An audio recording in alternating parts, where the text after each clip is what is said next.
All right, year 34 MFL members, we are complete through our 3 rounds of silent bidding. There is no more suspense to be had other than figuring out your keepers. And again, I would stress to you, you've got to put your keepers in. If you don't have them in by the deadline, then they go back into the player pool. It might be correctable, but it's going to be a hassle.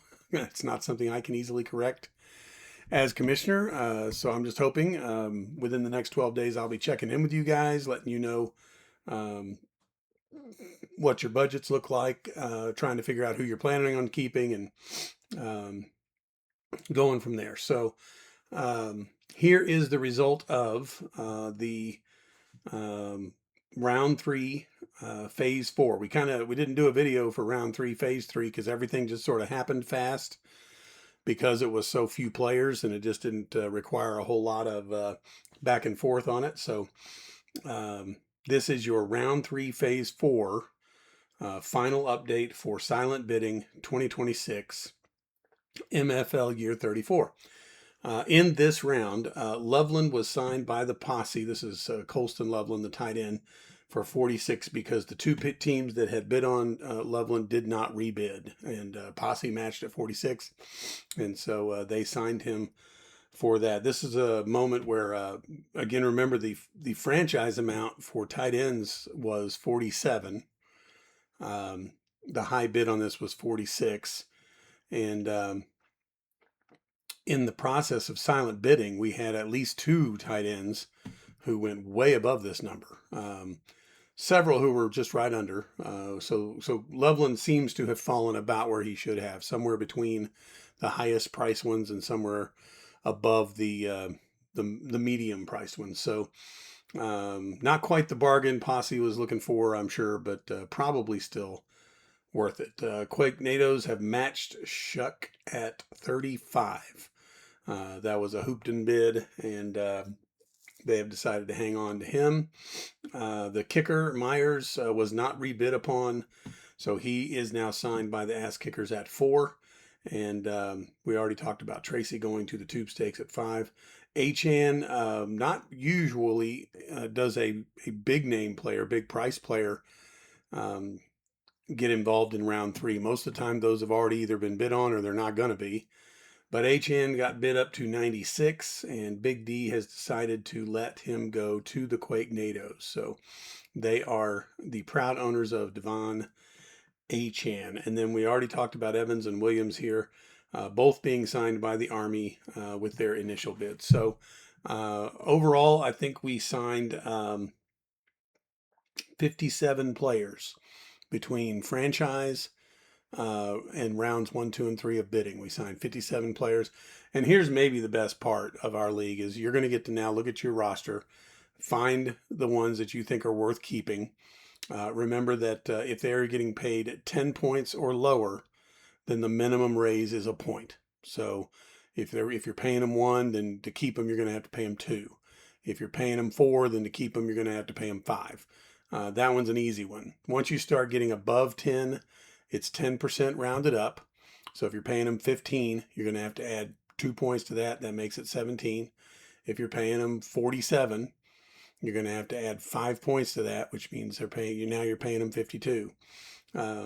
Stuff like that. So I'll go through the math with everybody. Hopefully they'll let me know who their keepers are. If you don't let me know, again, at the very least, you've got to go to the edit screen on Sleeper, and you've got to put them in right here.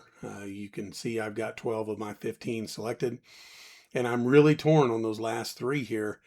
Would I rather have the roster spot or would I rather have the bargain? I really feel like I'm going to have enough money that I should probably not necessarily fill it up completely with bargains. But we've got teams like Dimitri, who he probably better find every bargain he can find and put him on his roster because he's not going to have a whole lot of money. I would point out real quick, and actually let me see if I can move this out of the way on the fly here. Here is pinned in the chat the carryover amount. So you're going to basically, after you get your keepers submitted, you're going to have this added to your budget. So you can still not go over 603 with your keepers, despite the fact that you've got this other money kind of waiting for you. But once you get that under 603, once you get all your keepers set, and once that deadline passes, I can go in and edit the budgets, and I can add this rollover money to whatever you may have left, whether that's nothing or whether that's 200 points or whatever. I would also mention you can get some money back. You will get some money added to this carryover amount based upon your bidding. The most you can get for bidding is 10 points. If you used every single bid, you get 10 points. Anything less than all 8 bids is going to be less than 10 points. But that's the way that works. So if you used all your bids, you just know you can add 10 to whatever you see on that carryover amount. I did. I'm Hoopton, and I have 24 points in rollover, and so I'm going to have 34 points added in the end. And that's it's not a huge amount, but that's in the old days that would have been what, 16 million, 17 million, something like that. So that's nothing to sneeze at. That's for sure. New guy, despite the fact that he spent all of his money, is going to get at least 10 points added back, and then I know he used some of his bids, so he'll get a few more points added there. So there will be some money to be had once that happens. I have already looked at some players though who I know are going to go back. Jalen Hurts has to go back because Dimitri can't pay him. I think it was Metcalf has to go back. And then there's just some high price players that the guys can pay if they want to. But if they're really, thinking about it, maybe they throw them back and can try and sign them again cheaper, like Josh Allen and some other people. So really curious to see how the franchise amounts work out. I know the tight ends is definitely going to go up. I feel like quarterbacks might go down.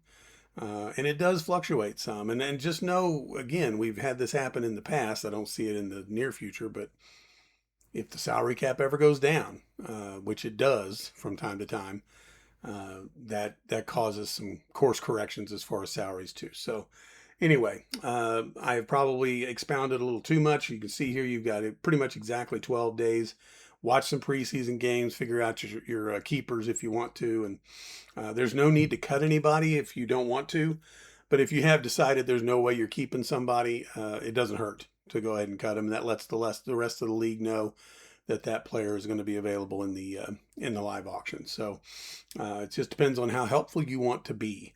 I can tell you once we get to this deadline, there will be these 4 days here in between where everybody's going to see, they're going to be able to see the draft board, see the keepers, see who's going to be available, get their queue set, stuff like that. So that's going to give us all a little time there. But yeah, I think that covers it. Wednesday, September 2nd is going to be your deadline to get your keepers in. Honestly, I'd probably put them in now, and then if necessary, make some adjustments throughout the 12 days. And I would plan on having it pretty final by Sunday, to be honest with you. That's Sunday before September 2nd. So that would be probably like the 30th, something like that. That's when you should have a pretty good handle on what you're trying to get done there. Okay. I'm going to sign off for now. And if you hear from me, it's probably just going to be either through direct message or a text or something saying, hey, this is your budget. Let me know who your keepers are. I'll let you know what your money looks like if you want me to. But I'll be in touch with everybody one-on-one. All right. Y'all stay safe out there.